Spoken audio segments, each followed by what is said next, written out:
ബാലസുബ്രഹ്മണ്യൻ്റെ ക്ഷേത്രമാണിത്. നെയ്യാർ ഡാമിനോട് ചേർന്നാണ് ഈ ക്ഷേത്രം സ്ഥിതി ചെയ്യുന്നത്. ഇവിടെ ഒരു കരിവീരനെ കൊണ്ടുവന്ന് നിർത്തിയിട്ടുണ്ട്.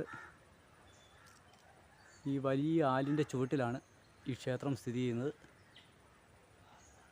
നന്നായിട്ട് പടർന്ന് പന്തലിച്ച് നിൽക്കുന്ന ഒരു ആൽമരം, അതിന് തൊട്ട് ചേർന്ന് ഇറിഗേഷൻ പ്രോജക്റ്റിൻ്റെ നെയ്യാർ ഡാം. എന്തോ ബോട്ട് ഏതാണ്ട് വരുന്ന പോലെ ഒരിത്, നല്ല തിരയടിക്കുന്നു. എനിക്ക് തോന്നുന്ന വെള്ളം താഴോട്ട് പോകുന്നതിൻ്റെ അല്ലെങ്കിൽ ഷട്ടർ ക്ലോസ് ചെയ്തതിൻ്റെ വല്ല ഇതായിരിക്കും. നന്നായിട്ട് തിരയടിക്കുന്നുണ്ട്. ഇതാണ് നെയ്യാർ ഡാം. ഇതിൻ്റെ മുകളിലൂടെ അപ്പുറത്തെ സൈഡിലോട്ട് നമ്മളൊരു യാത്ര പോവുകയാണ്. ഉണ്ടോ, മഴക്കാറൊക്കെ നന്നായിട്ട് കയറി വരുന്നുണ്ട്. പക്ഷേ വളരെ മനോഹരമായ ഈ ആലിൻ്റെ തണലിലിരിക്കാൻ നല്ല സുഖമുണ്ട്.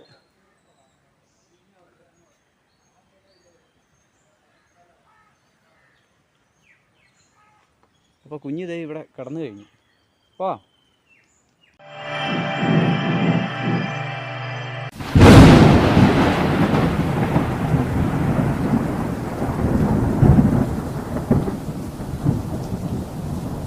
രാവിലെ നല്ല മഞ്ഞാണ്. വഴിയൊക്കെ തെളിഞ്ഞു വരുന്നതേ ഉള്ളൂ. നല്ല മഞ്ഞുണ്ട്. അപ്പോഴത്തെ ആര്യനാട് നിന്ന് നമ്മൾ പോന്നു. ഇവിടെ ഒരു തോടിൻ്റെ കര കണ്ടപ്പോഴത്തേക്കും നിർത്തിയതാണ്.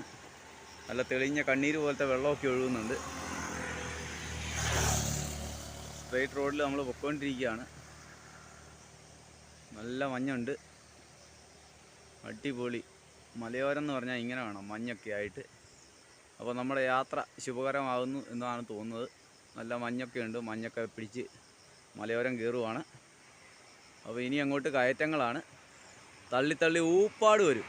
അപ്പോൾ അടിച്ച് പൊളിച്ചങ്ങ് പോവാം അല്ലേ? എല്ലാവരും കൂടെ ഉണ്ടല്ലോ അല്ലേ? വളരെ മനോഹരമായ മലനിരകൾക്കിടയിൽ നിൽക്കുന്ന ഈ ഡാം.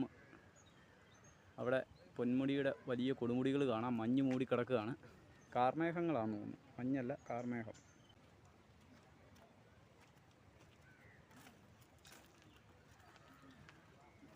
ഈ കാണുന്നത് അടിയിൽ നിന്നുള്ള ഡാമിൻ്റെ അടിയിൽ അടിഞ്ഞു കൂടുന്ന ചെളി കളയുന്ന ഇതാണ്, പൈപ്പ് ലൈനാണ്. അപ്പുറത്ത് ടോപ്പിൽ നിന്ന് വീഴുന്ന ഇറിഗേഷൻ്റെ ലൈനാണ് ആ കാണുന്നത്. ഇത് സ്ക്ലറി എടുത്ത് കളയുന്ന ഇതാണ്. അതാണ് അത് ഒരു വല്ലാത്ത കളറിൽ നിൽക്കുന്നത്.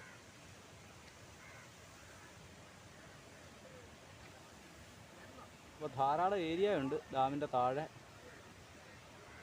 കുറേ കൂണുകളൊക്കെ വെച്ചിരിക്കുന്നു. പിന്നെ ഒരു റെസ്റ്റോറൻറ്റ് താഴെയുണ്ട്. നല്ല വൈബാണ് ഇവിടെ വന്നിരുന്ന.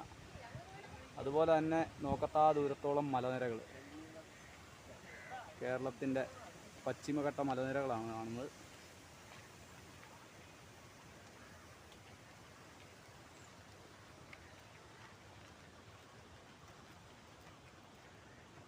വളരെ മനോഹരമായൊരു ഗാർഡൻ. പക്ഷേ മുകളിൽ നിന്ന് നോക്കുമ്പോൾ നല്ല പുല്ലൊക്കെ പിടിച്ച് കിടപ്പുണ്ട്. പക്ഷേ ഇത് കാട് പിടിച്ച് കിടക്കുന്നതാണെന്നുള്ളത് കണ്ടാൽ അറിയത്തില്ല. അടിപൊളി ഒരു ഗാർഡനാണ്. കുഞ്ഞിതേ നടന്ന് പോവാണ്. കുഞ്ഞിക്കിടയ്ക്ക് തുമ്മലും ജലദോഷമൊക്കെ ഉണ്ട്. എന്നാലും കുഴപ്പമില്ല. അപ്പോഴത്തെ ഇതാണ് ഷട്ടർ. ഇറിഗേഷൻ പ്രോജക്റ്റാണ്. അതുകൊണ്ട് ഷട്ടർ കിടക്കുന്ന കാണാം. ഷട്ടർ ഇത് ഉയർത്തി വെച്ചിരിക്കുകയാണ്. അതിൻ്റെ ചെയിൻ കണ്ട.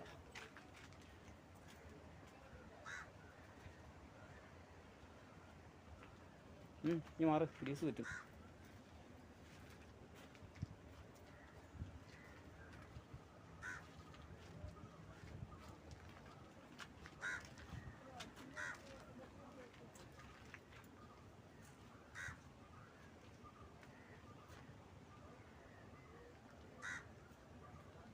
ഇതൊക്കെ പെർമനൻ്റ് സ്ഥിരമായിട്ട് ഉയർത്തി വെച്ചിരിക്കുകയെന്നാണ് തോന്നുന്നത്. കാരണം ചാനൽ കയറ്റി അത് സപ്പോർട്ട് ചെയ്ത് നിർത്തിയിരിക്കുകയാണ്. ഇത് സ്ഥിരമായിട്ട് ഉയർത്തി വെച്ചിരിക്കുന്ന ഒരു ഷട്ടറാണ്. ഇതാണ് അടിഭാഗത്തു നിന്ന് വെള്ളം എടുത്ത് കളയുന്നതാണത്. അപ്പോൾ ഈ ചെളി കാര്യങ്ങളൊക്കെ വന്ന് അടിഞ്ഞാൽ അത് എടുത്ത് കളയാൻ പറ്റും. അവിടെ നിന്നാണ് അത് താത്തിയിട്ട് കഴിഞ്ഞാൽ ഇത് സ്റ്റോപ്പാവും. പക്ഷേ ചെളി അടിച്ചിട്ടുണ്ട്, അല്ലെങ്കിൽ തടി വന്ന് അടഞ്ഞിട്ടുണ്ട്, അല്ലെങ്കിൽ ഈ ഫോഴ്സ് പോരാ വരാൻ. നല്ല ഫോഴ്സിൽ അടിച്ച് പോകേണ്ട സാധനമാണ്. അവിടെ കാണാം പതഞ്ഞൊഴുകുന്ന, ഷട്ടറിൽ നിന്ന് പതഞ്ഞൊഴുകുന്ന വെള്ളം കാണാം. ആ അമ്പലത്തിലോട്ടൊന്ന് ട്രെക്ക് ചെയ്യണമെന്നുണ്ട്. അത് ഇപ്പോൾ പോകാൻ പറ്റിയത്. ഇനിയിപ്പോൾ ഇന്ന് എവിടെയെങ്കിലും സ്റ്റേ ചെയ്തിട്ട് നാളെ രാവിലെ ആ അമ്പലത്തിൻ്റെ മുകളിലോട്ടൊന്ന് ട്രെക്ക് ചെയ്യണം. ഏകദേശം 6-7 കിലോമീറ്റർ നടന്നാലേ ഉള്ളൂ ആ അമ്പലത്തിൽ ചെല്ലാൻ പറ്റത്തുള്ളൂ. നാളെ രാവിലെ നോക്കാം. അതിൻ്റെ ഇപ്പുറത്ത് തന്നെ ഒരു കുരിശുമലയും കാണുന്നുണ്ട്. അപ്പോൾ ഏതായാലും അങ്ങോട്ടൊന്ന് ട്രെക്ക് ചെയ്യണമെന്നോർത്താണ് വന്നത്. അപ്പോഴത്തെ ഇതാണ് ഷട്ടർ. 4 ഷട്ടറും തുറന്ന് വെച്ചിട്ടുണ്ട്. 4 ഷട്ടറും ഏകദേശം 10 സെൻറ്റിമീറ്റർ തുറന്നിട്ടുണ്ടെന്നാണ് തോന്നുന്നത്. നല്ല രീതിയിൽ തന്നെ വെള്ളം വരുന്നുണ്ട്. നല്ല മനോഹരമായൊരു കാഴ്ച. മഴക്കാലമായതുകൊണ്ട് മൊത്തം ഷട്ടറുകളും തുറന്നു വെച്ചിരിക്കുകയാണ്. പതഞ്ഞൊഴുകുന്ന പാൽ നിറത്തിലുള്ള ഡാമിൻ്റെ ഷട്ടർ തുറന്നു വെച്ചിരിക്കുന്നത് കാണാം. വെള്ളം കുത്തി ഒഴുകി പോവുകയാണ്. ഇനി മാറി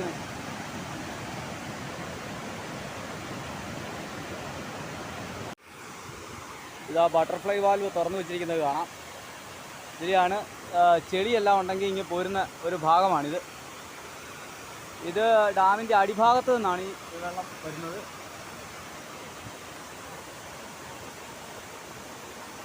ഇതാണ് ഡാം. അതിൻ്റെ വൺ സൈഡിലാണിത് ഉള്ളത്. അതായത് ഓവറായിട്ട് വെള്ളം വന്നാൽ പെട്ടെന്ന് തുറന്നു വിടാനുള്ളൊരു മാർഗ്ഗമാണിത്.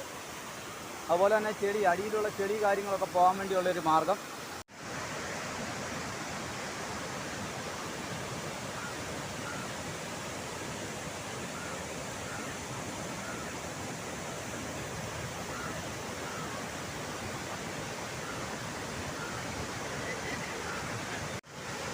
അപ്പം നമുക്ക് കൂടുതൽ വെയിറ്റ് ചെയ്യാൻ സമയമില്ല. നമ്മൾ പുറത്തോട്ട് പോവുകയാണ്. കുഞ്ഞിയുണ്ട് കൂടെ. ഇനി അവിടെ ഒരു തൂക്കുപാലമുണ്ട്, ഒരല്ലാത്ത പാലമുണ്ട്. അപ്പോൾ പാർക്കിൻ്റെ അകത്തൂടെയാണ് നമ്മൾ യാത്ര ചെയ്യുന്നത്. ലോങ് സൈറ്റിൽ കാണുമ്പോൾ നല്ല രസമുള്ള പാർക്കാണ്. പക്ഷേ അടുത്ത് വരുമ്പോഴാണ് സാധാരണ പുല്ലാണ്, നമ്മുടെ നാടൻ പുല്ലുകളാണ് വെച്ച് പിടിപ്പിച്ചിരിക്കുന്നത്.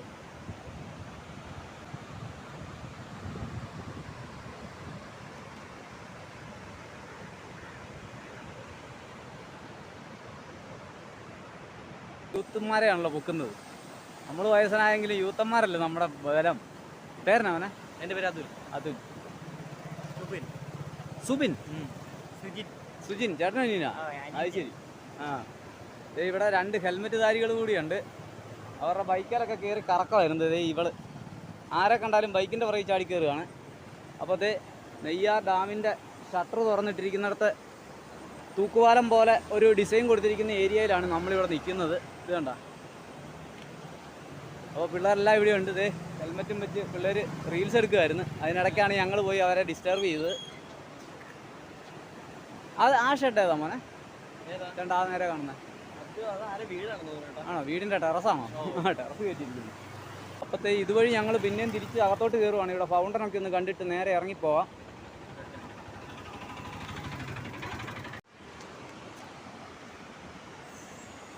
ഇതാണ് യഥാർത്ഥ പാലം. അവിടെ നമുക്കറിയാൻ മേലാതെ നമ്മൾ അതിൻ്റെ ഇടയിൽ വെളിയിലോട്ട് ഇറങ്ങിപ്പോയായിരുന്നു. പിള്ളേരെല്ലാം റീൽസൊക്കെ എടുത്തിട്ട് പോവുകയാണ്. ഇവിടെ എല്ലാം വെള്ളം ചാടുന്നുണ്ട്. ഇത് ഇവിടെ നിന്ന് ആ ഡാമിൻ്റെ അവിടെ നിന്നാണ് ഇങ്ങോട്ടുള്ള ഫൗണ്ടൻ്റെ വെള്ളം വരുന്നതെന്ന് തോന്നുന്നു. അത് കഴിഞ്ഞുള്ള വെള്ളമാണ് ഈ ചാടി പോകുന്നത്.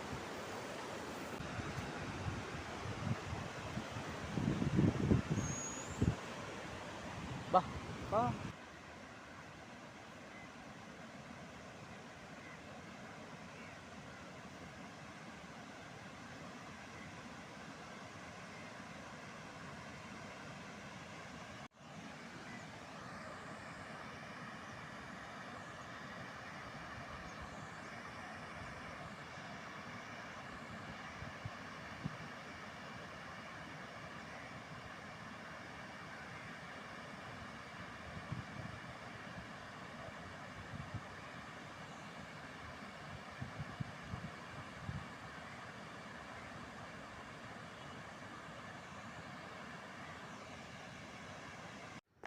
അപ്പോൾ ഇനി നമ്മൾ തള്ളോട് തള്ളാണ്.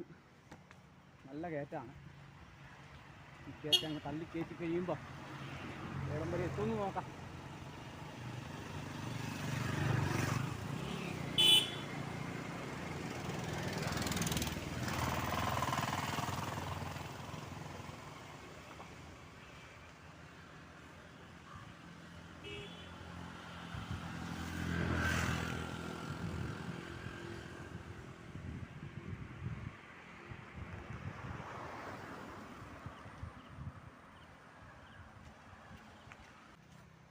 തള്ളടാതെന്ന്.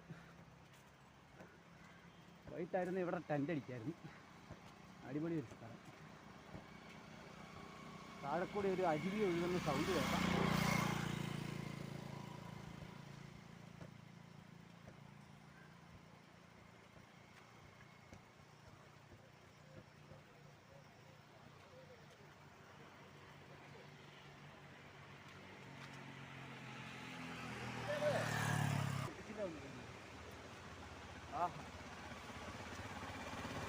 താഴെ ഒരു പുഴ ഒഴുകുന്നുണ്ട്. അതിൻ്റെ സൗണ്ട് കേൾക്കുന്നു.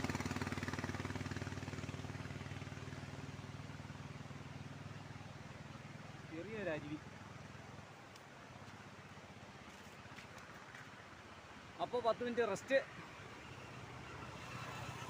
എന്നിട്ട് യാത്ര ചെയ്യാം. രണ്ട് മലനിരകൾക്കിടയിലുള്ള ഒരു ചെറിയ അരുവിയാണ് ഒഴുകി പോകുന്നത്. അതുപോലെ തന്നെ മുകളിലേക്ക് നോക്കിയാൽ വലിയ മലനിരകൾ കാണാം. അതേപോലെ തന്നെ ഉള്ളൊരു മലയുടെ മുകളിലാണ് ഞാനിപ്പോൾ നിൽക്കുന്നത്. നല്ല തണലുള്ളൊരു സ്ഥലമാണ്. അപ്പോൾ ചെങ്കോട്ടയ്ക്ക് പോകുന്ന ഒരു വഴിയാണ്. ഈ വളവിൽ തന്നെ മനോഹരമായൊരു വീട്, പഴയ കാലത്തെ ഒരു വീടാണ്. അപ്പോൾ ഇന്ന് നമ്മൾ വീട്ടിൽ നിന്ന് ഇറങ്ങിയിട്ട് 1 മാസമായി. നമ്മളിപ്പോൾ പോയിക്കൊണ്ടിരിക്കുന്നത് തെന്മല റൂട്ടിലാണ്, അതായത് കുളത്തൂപ്പുഴ റൂട്ടിൽ. അപ്പോൾ അങ്ങോട്ട് നല്ല തിരക്കാണ് ഇന്ന്. അടിപൊളി ഒരു സ്ഥലം. താഴെ കൂടി ഒരു പുഴ ഒഴുകുന്നു. അപ്പോൾ കുറച്ച് നേരമായി ഞാനിവിടെ വന്നിട്ട്. ഇന്നലെ ഒരാൾ വാങ്ങിത്തന്ന കുറച്ച് മുന്തിരിയൊക്കെ ഉണ്ടായിരുന്നു. ആ മുന്തിരിയൊക്കെ കഴിച്ചിട്ട് ഇങ്ങനെ നിൽക്കുകയാണ്. ഇലക്ട്രിക് വണ്ടികളുടെ കളിയാണ്, ഇലക്ട്രിക് ബൈക്കുകളുടെ കളിയാണ്, ഇഷ്ടം പോലെയുണ്ട്. അപ്പോഴത്തെ ഇതാണ് റൂട്ട്. അവിടെ ഒരു നല്ല വീടൊക്കെ കാണുന്നുണ്ട്. ഇങ്ങനെ വളവ് തിരിഞ്ഞ് വരുമ്പോഴത്തേനും അതിൻ്റെ മുകളിലൊരു പഴയ മോഡൽ വീടാണ്. അടുക്കളയൊക്കെ സെപ്പറേറ്റ് ഉള്ള പണ്ടത്തെ മോഡൽ. അപ്പോഴത്തേ നമ്മൾ ക്ഷീണമൊക്കെ മാറ്റി കുറച്ച് വെള്ളമൊക്കെ കുടിച്ച് ഇനി മുന്നോട്ട് പോവുകയാണ്, മലയോര ഹൈവേ പിടിച്ച്. അപ്പോൾ ശരി, നമ്മുടെ യാത്ര തുടരാം. അങ്ങനെ കുളത്തൂപ്പുഴ പോയി ഇറങ്ങി നമ്മുടെ പുനലൂർ ചെന്ന് തെങ്കാശി പുനലൂർ റൂട്ടിൽ പോയി കയറണം. അപ്പോൾ ഇപ്പോൾ പാലോട് പോകുന്ന വഴിയാണ് നമ്മൾ പൊയ്ക്കൊണ്ടിരിക്കുന്നത്. വെള്ളിക്കോട് പച്ചമല. ഈ പച്ചമല മുമ്പേ അവിടെയും കണ്ട്. അത് ടൂറിസ്റ്റ് പ്ലേസ് ആണോ എന്നൊന്നും അറിയില്ല, ആരോടെങ്കിലും ചോദിച്ചു നോക്കാം. അവിടെ ഒരു അക്ഷയ കേന്ദ്രം കാണുന്നുണ്ട്. ഏതായാലും ഈ കയറ്റം അങ്ങ് തള്ളിക്കയറ്റിയിട്ട് നമുക്ക് യാത്ര ചെയ്തിരിക്കാം. താഴെ വെള്ളം ഒഴുകുന്ന നല്ല സൗണ്ട് കേൾക്കുന്നുണ്ട്. ഇത് ഒരു ചെറിയ വെള്ളച്ചാട്ടമാണെന്ന് തോന്നുന്നു, പക്ഷേ അങ്ങോട്ട് ഇറങ്ങിപ്പോകാൻ പറ്റുന്നില്ല. ഇറങ്ങാൻ പറ്റിയിരുന്ന് ഞാൻ പോയി എടുത്തേന്. ഒരു നല്ല വെള്ളച്ചാട്ടത്തിൻ്റെ സൗണ്ടാണ് കേൾക്കുന്നത്. എനിക്ക് തോന്നുന്നത് അപ്പുറത്തെ സൈഡിൽ നിന്നാകാൻ ഒഴുകി വരുന്നതെന്ന് തോന്നുന്നു. താഴ്ച അരുവിയിൽ നിന്ന് തന്നെയാണ്, പക്ഷേ ഇറങ്ങിപ്പോകാനുള്ള മാർഗം നമ്മൾ നോക്കിയിട്ട് കാണുന്നില്ല. ഒന്നാമതെ സൈക്കിൾ വെക്കണം. അത്തെ ആളുകൾ നമ്മളോട് ചോദിക്കുന്നത് പട്ടീനെ കൊടുക്കാനാണോ എന്നൊക്കെയാണ്. അത് നമ്മൾ കേട്ടിപ്പോൾ തഴഞ്ഞു. ആദ്യമൊക്കെ വലിയ ബുദ്ധിമുട്ടായിരുന്നു കേൾക്കുന്നത്. പിന്നെ അവരുടെ ഒരു അറിവ് വെച്ചാണല്ലോ അവർ നമ്മളോട് സംസാരിക്കുന്നത്. അതുകൊണ്ടാണ് ഒരു സോഷ്യൽ മീഡിയ ഒന്നും ഉപയോഗിക്കാത്ത ആളുകളാണ്. ആദ്യമൊക്കെ എനിക്ക് ദേഷ്യം വരുമായിരുന്നു. അപ്പോൾ അതൊക്കെ ഒരു ശീലമായി. വീട്ടിൽ വേണ്ടിയിട്ട് ഞാനിങ്ങനെ പോയി. പക്ഷേ വീണ്ടും നല്ല തണലുള്ളൊരു സ്ഥലം കിട്ടിയിട്ടുണ്ട്. നമ്മൾ റൂഡയുടെ സൈഡിൽ കൂടി ചവിട്ടി പോവുകയാണ്. ഇറങ്ങി കുളിക്കാൻ പറ്റില്ല, വേണേൽ കുളിക്കാൻ കേട്ടോ. താഴ്ചയൊന്നുമുള്ള സ്ഥലമാണ്, നല്ല മനോഹരമായ ഒരു സ്ഥലം. ഇങ്ങനെ റൂഡേനെ കവർ ചെയ്ത് നമ്മളിങ്ങനെ പൊയ്ക്കൊണ്ടിരിക്കുകയാണ്.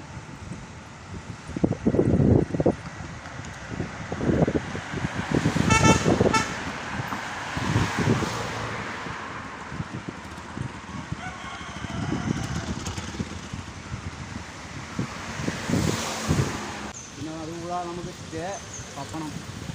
ഈ ഞായറാഴ്ച ആയതുകൊണ്ട് സ്റ്റേ കിട്ടാൻ താമസമാണ്. ഇതുപോലുള്ള എല്ലാ ബസ് സ്റ്റോപ്പുകളും കിട്ടിയാൽ നമുക്ക് രക്ഷപ്പെടാം എന്നാണ് വിചാരിക്കുന്നത്.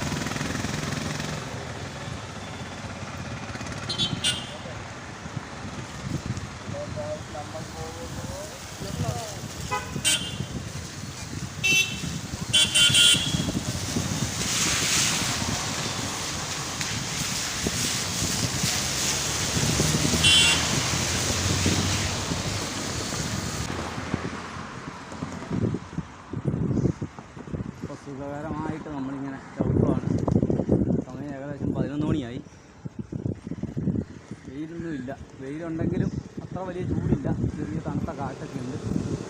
മലമേഖല ആയതുകൊണ്ട്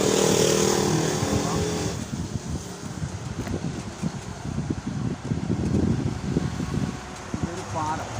പാലത്തിൽ പാലം നിങ്ങൾ പേടിക്കേണ്ട തമിഴ്നാട് വണ്ടികളെ മാത്രമാണ്. അവർക്ക് ഒരു ബസ്സില്ല കാണില്ല.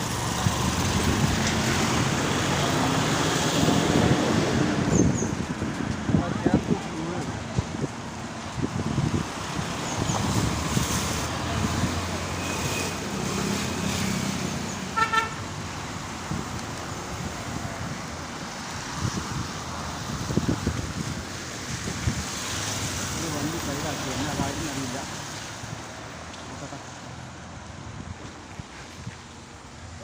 ഹലോ ആ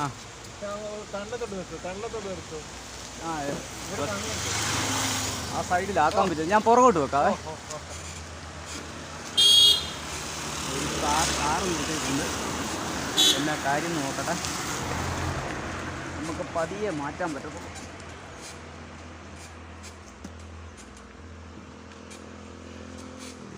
ഇങ്ങനെ സേഫാക്കുക എന്നുള്ളതാണ് നമ്മുടെ ലക്ഷ്യം. ഇവിടെ കുഴപ്പമില്ല സാർ. കാരണം കാശ്മീരാണ് നമ്മുടെ ലക്ഷ്യം. കേരളത്തിലെ 14 ജില്ലകളും കവർ ചെയ്തിട്ട് കാശ്മീർ എത്തുക എന്നുള്ളതാണ്. ഞാൻ കോട്ടയത്ത് നിന്നാണ് തുടങ്ങിയത്. Low altitude to high altitude ചെയ്തുകൊണ്ടിരിക്കുക. ഞാനിനി നേരെ നമ്മുടെ പുനലൂർ കയറാൻ വേണ്ടി കുളത്തൂപ്പുഴ വഴി. ഞാൻ അപ്പോഴത്തെ എന്നെ കണ്ട് ഓടി വന്ന 2 മക്കളാണ്. അവർ വന്ന വഴിക്ക് ഓടി വന്ന് എന്നെ കൂവി വിളിച്ച് തിരിഞ്ഞ് മാറ്റിയാണ് ഞാൻ നിർത്തിയത്. അവൻ്റെ പേരെന്നാ? അഷിഹദ്. മോൻ്റെ അൽ റിജാസ്. അപ്പം മക്കളെ 2 കൂടി ഓടി വരുമായിരുന്നു എന്നെ കണ്ടുകൊണ്ട്. അപ്പോൾ എന്നാൽ ഞാൻ പൊക്കോട്ടെ. ഓക്കെ, കണ്ടതിൽ സന്തോഷം കേട്ടോ. ഓക്കെ ഓക്കെ കേട്ടോ. അപ്പോൾ മക്കളെയൊക്കെ കണ്ടിട്ട് നമ്മൾ പതിയെ മുമ്പോട്ട് പോവുകയാണ്.